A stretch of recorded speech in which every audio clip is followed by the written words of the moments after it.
Good evening. Welcome to the League of Women Voters of Snohomish County Forum for candidates for Snohomish City Council positions 3, 6, and 7. I'm your moderator, Vicki Roberts-Gassler. I'm a member of the League of Women Voters, past president, and currently serving as secretary. The candidates for Snohomish City Council are Felix Neals for position 3, Leanne Burke and Larry Countryman for position 6, Karen Guzak, and Steve Dana for position 7. All candidates have been invited. Larry Countryman will not be participating in this forum. Candidates for positions 4 and 5 are participating in a separate forum. The League thanks all the candidates for running for office, for their willingness to serve if elected, and for participating in this forum. It is the policy of the League to be nonpartisan. Therefore, we neither endorse nor oppose candidates or political parties. We do take positions on issues on which we have studied and on which we have reached consensus. Ground rules for this forum were sent ahead of time to all candidates. Let me briefly explain the question and answer period rules. Opening and closing questions have been shared with the candidates. Other questions have not been shared. However, we have made each candidate aware of the issue areas of this forum that we plan to cover. And we thank all the community members who sent us recommendations about local issues. I will pose the questions. Each candidate will have 60 seconds to respond. 90 seconds will be allowed for answers to the final question. I will state this change clearly. We are using a countdown timer, which is visible to all candidates. It shows elapsed time and alerts candidates when there are 15 seconds left and when time is up. Time limits on answers will be strictly enforced. When you see the timer turn red and you hear the chime, you're done. I will change the starting order for each question, rotating through all the candidates to ensure a random and fair sequence. The order for the first question will be Ms. Guzak, Ms. Burke, Mr. Dana, and then Mr. Neals. Please feel free to ask to have a question repeated if you need to hear it again. Let's begin. The first question goes to Ms. Guzak. What qualifications and experience make you a strong candidate for this position? Thanks, and glad to be here, and thanks for the League for doing this. So I was on City Council previously for 12 years, and I was the mayor also for 7 years. So I have deep experience here in the city of Snohomish and a great love for this city, and I've taken a few years off with COVID and doing other projects, and I'm very happy now to step into this position here and run for position 7. Thank you. Ms. Burke. Please unmute and answer the question. Hi, thank you. I've been a resident of Snohomish for 22 years. I served on our city park board for 11 and various other volunteer organizations and boards in Snohomish for the last 20 years. I am currently the president of the Snohomish County Noxious Weed Control Board, and in my professional life, I am a land use planner. My husband and I were small business owners here in Snohomish for over 10 years, and we did raise our kids here in Snohomish, and they graduated through the Snohomish School District. I've been deeply involved in the community for a long time. I understand land use and infrastructure and what the city's charter and purpose is in order to bring services to our community. Thank you. Mr. Dana. Thank you. I've been serving the city of Snohomish almost continuously since 1987.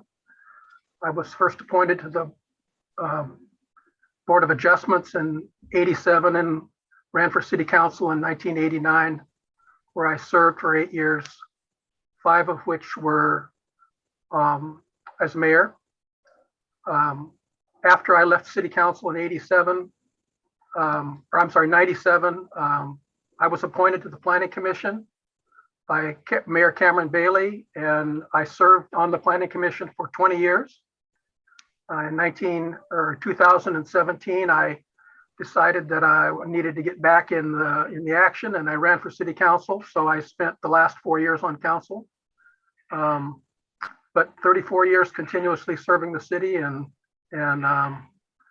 working on issues that I think are really important to the city. Thank you very much. Mr. Neals. Thank you for having us this evening. I'm very excited to be a part of this community. While I'm a relative newcomer to the community, I've been involved civically ever since I've arrived here. First with the Historic Downtown Snohomish Association, then working with the Safety Commission, and coming from a family that has known public service for our entire lives. I found it very important to try and bring the relative skills I have, having worked across a variety of different industries, working in the technology sector, working in higher education, working in the nonprofit sector, and combining those skills with my professional acumen, which now currently has me at the University of Washington, with a way to try and combine those things to ensure that we get a variety of different voices in the city as well. I've been excited to be with the council since last year in November, and hopefully we'll continue to do so. Thank you. Thank you. Thank you all. Before we go on, I need to ask you to remind you to mute. When the way this records, anytime there's a sound, that person's picture is going to flash onto the screen. So, you know, if you cough or something, we're going to get your face in the middle of my question, for instance, and it makes kind of a mess. Karen is going to be editing this out. We will not edit a single thing that you say or do, but she can fix me, and I hope she will. So, second question, starting with Ms. Burke. What, in your opinion, are the biggest challenges facing Snohomish, and what are its greatest strengths? Well, we have a lot of challenges. Anytime infrastructure gets involved, infrastructure is expensive. So increasing sewer capacity is, and how to pay for that in a city of our size is challenging. I see housing as a major issue in our community. A lot of people are being priced out of the area. My kids can't afford to live in Snohomish, and so I'm concerned that we're missing out on the missing middle of our housing stock. We also are dealing with a lot of social issues right now. In the last year and a half, we have a lot of large rifts in our community that still need to be addressed. And climate change and how the city is going to be hardening its infrastructure for future weather fluctuations. Yeah. Thank you. Mr. Dana? You can, yes, thank you. I think realistically, the biggest challenge that most city council people face are progressive Democrats in office in Olympia and King County, and to a somewhat lesser degree in Snohomish County. Last session, the legislature passed laws that severely impact how our police department functions. Our police chief recently told us he could comply with the law, but it would be at the expense of safety in our city. And while that's happening, there's great pressure to defund police departments and to reimagine police services, whatever that means. And there are some progressive Democrats in our county prosecutor's office that are no longer arresting and prosecuting drug and many misdemeanor crimes. At the state level, the legislature is choosing not to develop a coherent mental health strategy, which is leaving us at a deficiency regarding the homeless and the drug abusers. Thank you. Mr. Neals?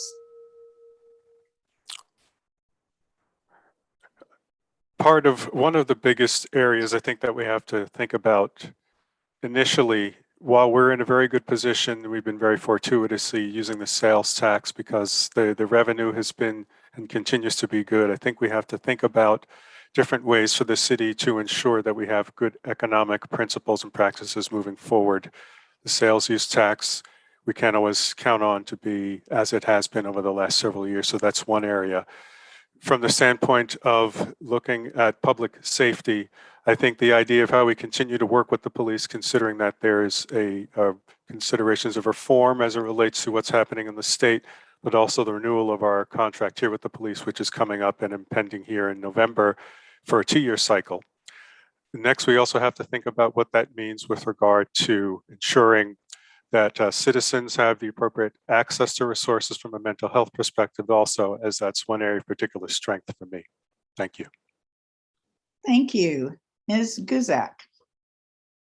So the primary functions of government, as we know, are to provide for the health and the safety, and I would say also the happiness of our citizens.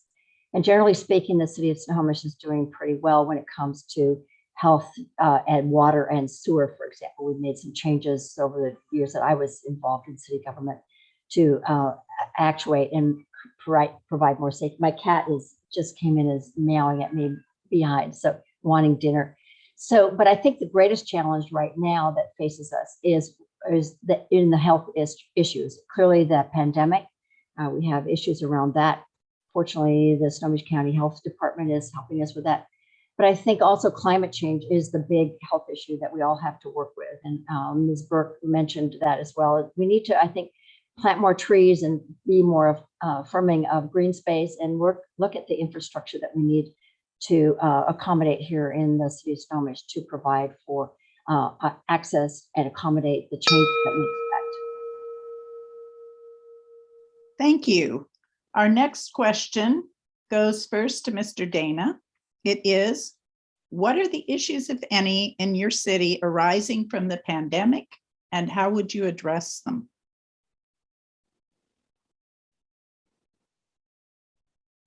You need to unmute. I think the city council responded to the pandemic last year pretty quickly, and as a result, the city pared back our budget, our expenditures, our planning. So I think at the end of last year, at least, we reviewed and determined that the city came out of the first year pretty well. I think the people that have been hurt the most are our private sector businesses and citizens. So we've devoted some of the federal money we received in order to help make whole the renters and business owners. I think the American Recovery Plan provides the city of Snohomish with $2.8 million. And we're in the process right now of determining how we're going to spend that money in order to address individual issues in the community that are coming to light as time goes by.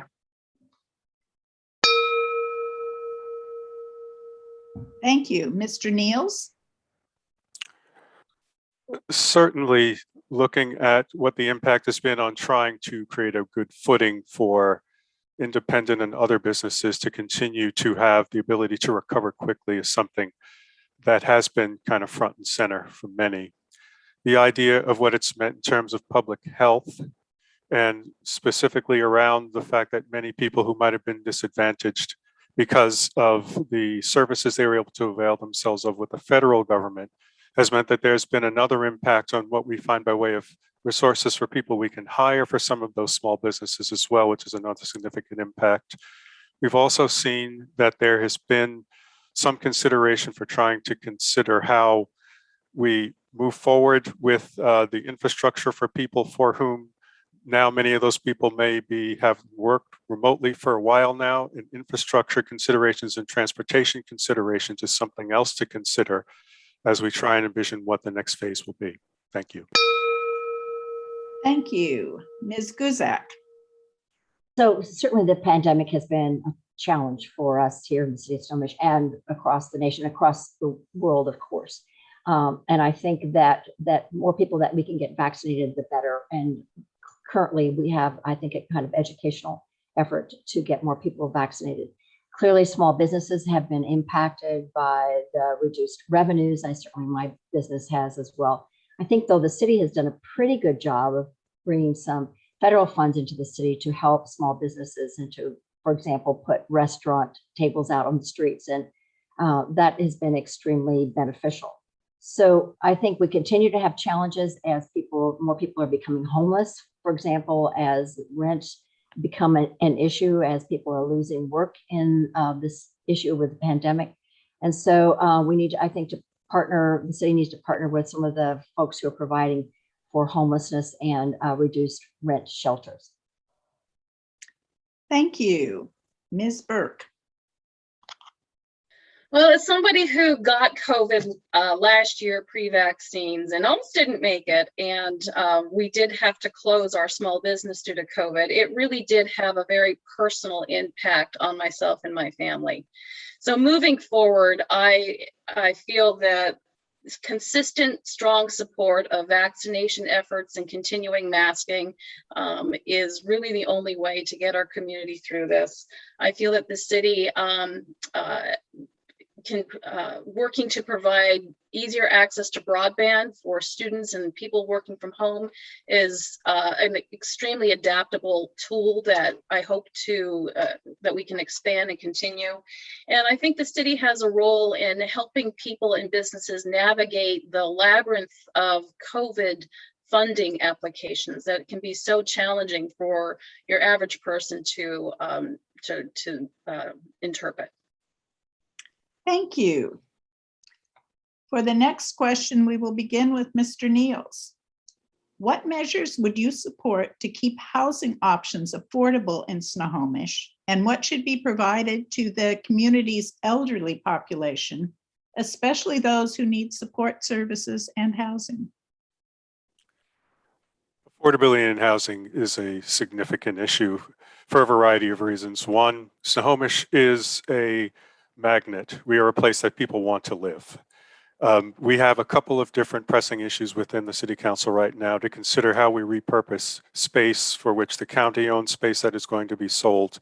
Looking at mixed use is one very significant area and very important area for us to consider. The mixed use will be for a variety of different people of different income strata potentially, if we can partner with the appropriate level of nonprofit or other agencies who can kind of integrate with us to kind of shoulder the load, as it were. It's going to be really important for us as it relates to senior citizens to have some element of an age and an income consideration so that as we're doing this partnership, we can try to move some of these initiatives forward. We may have to look at some zoning things as well in terms of trying to make sure that we control the narrative there. Thank you. Ms. Guzak.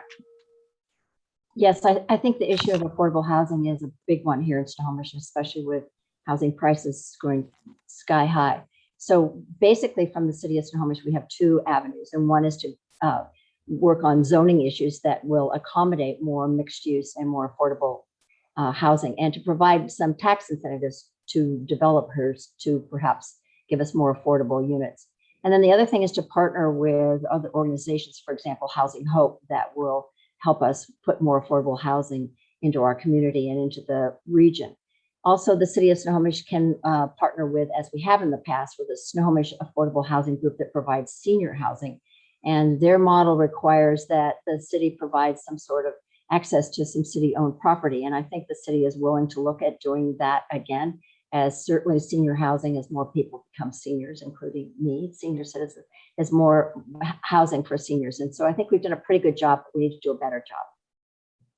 Thank you. Ms. Burke. So I feel that a lot of our housing issues can be addressed if we take a look at our zoning, particularly single family residential.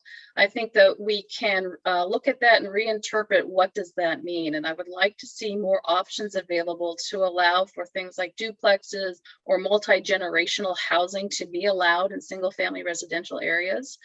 Studies are showing that more and more families are wanting to live together as parents are aging and younger folks are bringing in kids. And so how do we facilitate that type of living style? I agree that we've had some very successful partnerships with other organizations in the community and in the region, and I would like to see that be continued. Thank you. Mr. Dana.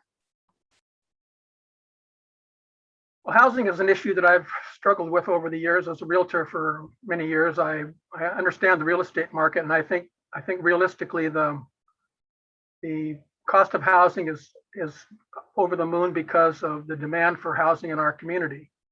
I think that the thing driving the high costs of housing is, in my view at least, regulatory costs. I think we've limited the supply of land. We have created some building and design regulations, environmental regulations that have driven up the cost of new housing stocks, which whenever you do that, it raises the price of existing housing stocks. I think the senior population, I think we have, as others have mentioned, we have worked with the Affordable Housing Group and other organizations to provide senior housing, but the housing issue is pretty bleak. Thank you. For the next question, we will begin with Ms. Guzak. The question is, what is your strategy for working productively with your council colleagues and members of the public whose ideas or experiences are different from yours? First, and since I've been in public service for a while previously, and as a business owner and as a member of many boards and commissions, is listening to each other and honoring each other's point of view. I think that kindness is absolutely imperative when it comes to conversations, to both listening and to both speaking. And so I feel that I'm a very collaborative person. I really like meetings, and I like listening to other people, and I like working with other people and moving an agenda forward in a way that's positive. So I feel very willing and able to accommodate this necessity of working together with other council members and working with the community. And I think it's one of my great joys to do so. Thank you. Ms. Burke. I would agree with candidate Guzak that listening is the start and end point of all conversations and collaborations. I think it's really important to take the time to understand where another party's opposition view or perspective is coming from, and understand the basis of where that dialogue is being pushed forward. I think it's also within the context of our city charter and our duties as council is to find out what is our common ground. It's very rare where there's absolutely nothing that two people can't agree on, whether it's we all like it when our toilets flush successfully and that we don't get sick from our water supply. So starting with a common ground and moving forward from there. Thank you. Mr. Dana.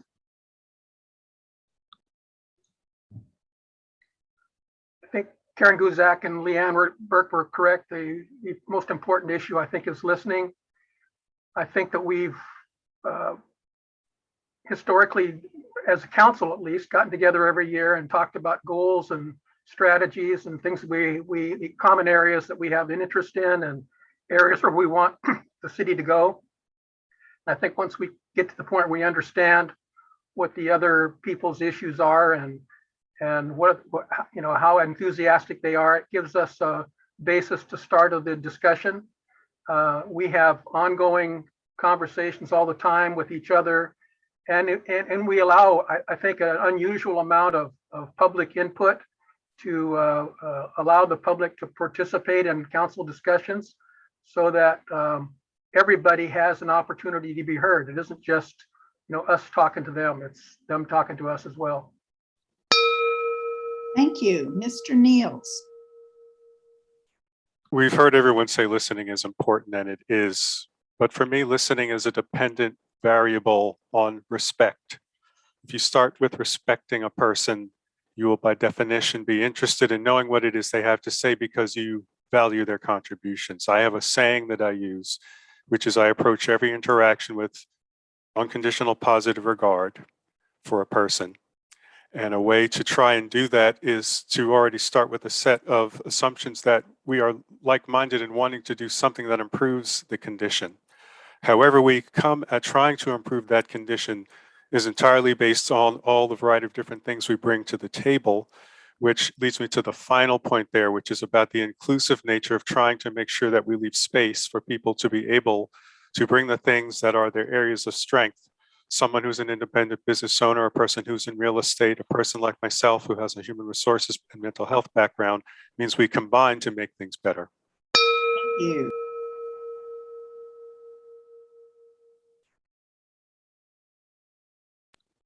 For the next question, we will begin with Ms. Burke.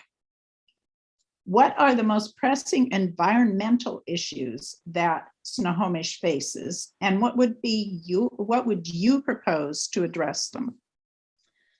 Oh, where to start? So I'm a firm believer that we are in the midst of experiencing the negative impacts of climate change.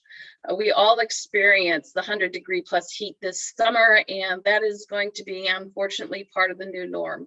So there's a lot of ways that climate change will impact everyday lives, whether it's through your home HVAC systems or water supply, or larger things like crop yields and changes in shoreline heights. So climate change can also facilitate the influx of invasive species that are degrading our natural environment. And there are many ways that we're going to have to be creative to look at these, whether we're being more working more on water conservation, access to cooling shelters. Thank you. Mr. Dana. I think as a city, we are sort of at the low end of the environmental regulation totem pole. For the most part, the city responds to state and federal regulations, and implementing them maintains quite a bit of our interest. We work hard to stay in compliance with both of their regulations. I think frequently we try to advance a public response to social approaches to environmental issues. And as an example, we worked with the community to develop a plastic bag ban, which I think ultimately proved to be less productive than we had hoped it would. And I think what we have to make sure is we don't get bogged down with unintended consequences when we try to deal with it at a local level. Thank you. Mr. Neals. What I think is important to consider is what the city can actually control. How do we localize some of the things we hear that are broad global issues? Climate change, while important, isn't something that can necessarily be conceptualized about how the city is going to address those things. Part of it has to do with little things and big things, small things that might be areas where we can have an impact, whether it be something like a plastic bag ban or some other element of something where we do things that help us to conceive of ways that citizens can be part of the solution. The regulations, because there's such a matrixed area for which there's a lot of complexity, means that some of the other areas, like the recent changes we made with how water is filtered or where the water is coming from, is something we can control within the area of those 5 things that is within the purview of the city. It's very matrixed, and part of it might have to be responsive to what we think is most pressing as we look to what we need to prevent against, whether that be water, sewer, or something in that area. Thank you. Ms. Guzak. Ms. Guzak. Thank you very much. So I think climate change is the overwhelmingly gigantic problem that is facing our planet and our nation and also our city. And the city has very little that we can do, as other speakers have said. We can, when I was on council and mayor, we did enter in a proclamation that the city itself would be carbon neutral by 2035. So that means the city's vehicles, the city's buildings, the city itself. But the city government is only a small part of the whole of the city. So I think working with other organizations, for example, the PUD and Puget Sound Energy to help provide some tax rebates and some incentives to get more people to be able to make changes relative to how we use utilities, how we use electricity can be extremely helpful. And so I think education is a big part of what the city can do, and following our own instincts to do the big things and little things, as Mr. Neals said. Thank you. For the next question, we will begin with Mr. Dana. The question is, what should be your city's plan to deal with existing or potential racial inequities? You need to unmute.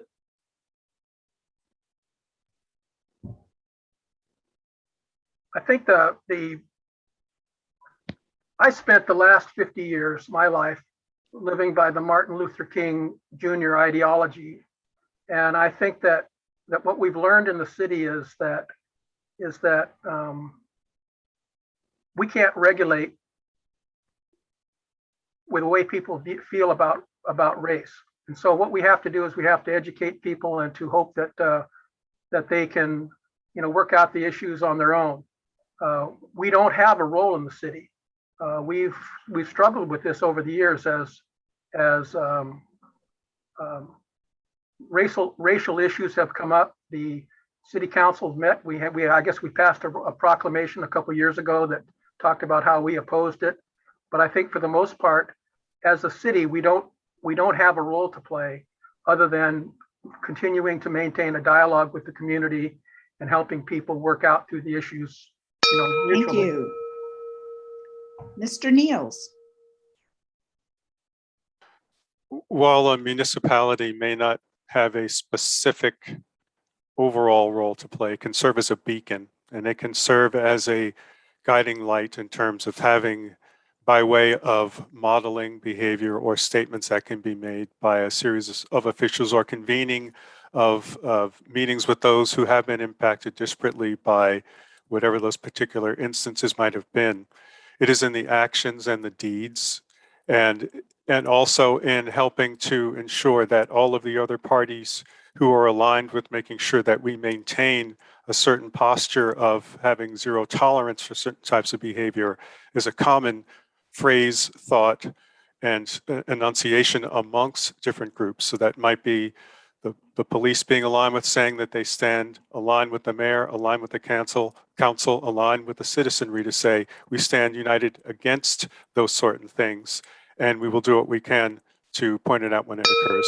Thank you. Ms. Guzak. Yes, thanks. So I'm very happy to address this question, as I think that in our country and around the world, there is a latent racism and sexism, I will say as well, that is often unacknowledged. And I think that we have now in the city of Snohomish started to discuss these issues and start to realize that we need to work for more racial and sexual equity. And as the other speakers have said, there's not a whole lot that the city can do, except that we can partner with the school district. We can make sure that our police force is as neutral as possible, and there's zero tolerance for any kind of racial inequity or sexual inequity for that matter. And so I think that we can, as a city council, can lead the way. We have written a proclamation, and I think we can continue to do so by being a beacon, as Mr. Neals said, and a fine example for how to move forward in kinder and more equitable ways. Thank you. Ms. Burke. I would agree with the consensus of the group that the city is not in a position to regulate certain aspects of speech. We don't do that. However, the city representatives, the council, and the mayor sets the tone on how we talk about race, how we talk about social injustice. Karen brought up a very good point of the element of sexism as well. And I think one of the very first things that you do to start addressing the problems is to acknowledge that they exist. I think it's important that as a community, we don't turn a blind eye to the fact that there are problems in this community. Not everybody will experience the same reality based on their skin tone. But it is important to know that it's there and that it has to be addressed. And as government representatives, we set the tone. Thank you. For our final question, we will begin with Mr. Neals. You will have 90 seconds this time to answer the question. And this is it. What additional issues or information would you like to bring to the attention of the community? So beginning with Mr. Neals. Well, I think it's important to identify that the next wave of what growth is going to look like for the city of Snohomish is a really interesting issue. There are questions of annexation around us, questions of what happens in certain parts of the city, north and south. Other issues with regard to what the impacts will be, the unforeseen or unintended impact of other growth initiatives, for example, Welsh Hills, and where there's a big growth there, adding additional housing there, which while well-intended may have other disparate impact on people in those areas, is something that we haven't really wrestled through yet. We talk about trying to control some of these things, but we haven't necessarily thought through what it means on the other side of that. I also think, thinking about the last question, that there might be some other ways that the city can conceive of new and better partnerships as it relates to what positions we might take with regards to being very specific and intentional about identifying what matters to us about areas of whatever the ism is, racism, sexism, otherism. And I also think that it would be really important for us to try to conceive of what kind of the next generation of growth in the city is going to be as it relates to what businesses we might start to attract when we think about the next 10 years down the road. Thank you. Ms. Guzak. So I think that is very important that we take a long-term view here. Besides my serving on city council and as mayor, I was also on two strategic planning committees, as well as the design review board. And the strategic plans that we came up with, which are taking the long view, looking to the future, hold two values that are dear to us. And I think that those came out of many community meetings, and they are to preserve our history. And Snohomish has a deep and rich and wonderful history that attracts a lot of people to our city, but creates some problems for some is that they have to follow historical design standards if they're going to be building a historic district. And number two, to promote our vitality and our character. And that's our economic development, our parks, our culture. So preserving our history and promoting our character and vitality, I think, are the major goals, short-term, near-term, and long-term in our city. And again, going back to what I think the primary function of government, health, safety, and I would add happiness as well. We put that health, safety, and happiness in the context of our strategic plan. And that gives us a roadmap and guideline for how we're going to get into the future here. And I think that we know that housing's an issue, we know that health's an issue, we know that climate's an issue, and we know that racial equity and those sorts of issues are really big ones. And again, I go back to kindness for all. Thank you. Ms. Burke.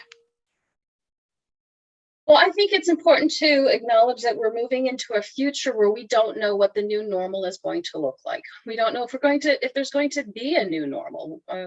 What is the definition of normal? The Snohomish of today is not the Snohomish I knew 10 years ago, 20 years ago. And so as we move forward, dealing with the impacts of COVID and climate change and the limited land base, how are we going to adapt to it? So I would like to see us be more proactive than reactive to the challenges that the city will be facing and our community will be facing. And I think that it's super important to be engaging with our young people. So we have young people in our community who love it here, who are invested in our process, who want to be a part of the community and who want to be be heard. And when we think about it, I'm starting to age gracefully, and some of the decisions that I make or I will be a part of aren't going to impact my life very much, but they will impact my children's life and my grandchildren's life. So we have a rich history, but we are also going to have a rich future. And so we're planning to have a rich future. And so we have to be open to that possibility. Change is always scary and nobody really knows what it's going to look like, but we have to be open to looking at what the future holds. Thank you. Mr. Dana. I think the foundation of every community is public safety. And I think that what we are seeing in our state right now is an assault on public safety. And I think that the thing that we have to be most concerned about, I guess what I'd say is none of the other social community interests or matter at all if we're not safe. And so what I'd say is as we're seeing public safety deteriorating, it's going to have a severe impact on everything else we do. And so what I would hope is that we would refocus on our police department, our justice system. I mentioned earlier the fact that we have a deficiency at the state level in talking about mental health issues. We talk about homelessness and substance abuse in our community all the time. And I think unless we have a state strategy, organized strategy to deal with this stuff at a state level, our cities are going to be handicapped in dealing with them as they encroach on our towns. And so I would encourage the state to deal with these issues so that we can enjoy the benefits of the housing, the heritage of our community, and all the other good things that are associated with Snohomish. But if we're not safe, none of those things matter. Thank you. The League appreciates these candidates for joining us and for running for office. A recording of this forum and others will be available on the League of Women Voters of Snohomish County website and on our YouTube channel. Find links at lwvsnoho.org. We encourage you to explore additional information about these and all candidates.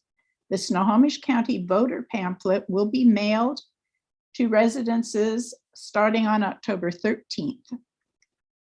Vote411.org, sponsored by the League of Women Voters, is another good source for nonpartisan voting information. Finally, general election ballots will be mailed on October 14th, and Election Day is November 2nd. Please vote. This concludes our candidate forum. Again, thank you all for joining us.